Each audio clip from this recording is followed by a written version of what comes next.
એટલે કે ખાસ સઘન સુધારણા કાર્યક્રમની જાહેરાત કરવામાં આવી છે.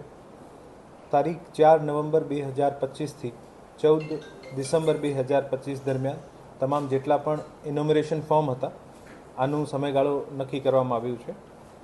રાજકોટ જિલ્લાની કુલ 8 વિધાનસભા મત વિસ્તારમાં સમાવિષ્ટ કુલ 23,91,027 મતદારોની બીએલઓ દ્વારા ઘરે ઘરે જઈને ખરાઈ કરવામાં આવી છે અને આ મતદારો પૈકી 8,23,668 મતદારોએ પોતાને 2002ની યાદીમાં નામ હતું એવી રીતે સેલ્ફ મેપિંગ કરી છે.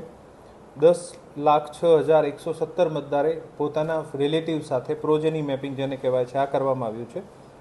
2,25,512 મતદારોનું મેપિંગ થયું નથી, મતલબ કે આ 2002ની યાદી અથવા પોતે અથવા પોતાના ફેમિલી રિલેટિવ સાથે આનું પ્રોજેની સાથે મેપિંગ થયું નથી. 89,553 મતદારો જે છે અવસાન પામેલ છે, આનું નામ મતદાર યાદીમાંથી કમી કરવામાં આવ્યું છે.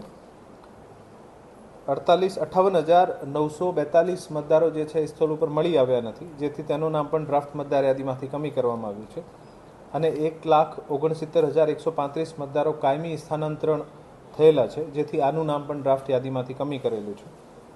10,736 મતદારો ડુપ્લિકેટ હતા, આને કારણે આનું નામ કમી થયું છે અને 7,304 અન્ય મતદારો છે જે બીએલઓ ગમે તેમ રીઝન ઉપર ગયા હશે અને બીએલઓ દ્વારા ના પાડી હશે અથવા સહકાર નહીં આપ્યો હશે અથવા ફોર્મ ફાડી દીધા, અમુક પણ કિસ્સાઓ બન્યા હશે, તો આ તમામના પણ નામ કમી કરવામાં આવે છે.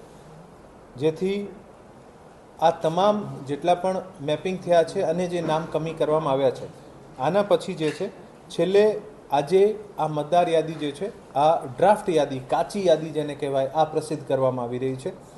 આ ડ્રાફ્ટ યાદી ઉપર જેટલા પણ નો મેપિંગવાળા છે, જેનું મેપિંગ નહીં થયો, આ તમામને ઈઆરઓ દ્વારા નોટિસ ઇસ્યુ કરવામાં આવશે. નોટિસ ઇસ્યુ કરીને આના જવાબ લેવામાં આવશે. આ લોકોની જ્યાં સુધી પ્રોજેની અથવા પોતાના સેલ્ફ સાથે મેપિંગ થતી હશે તો આ પણ કરાવશે અને પછી એક નિર્ણય ઉપર આવશે કે આ મતદારોની યાદીમાં રાખવાના થાય છે કે નથી.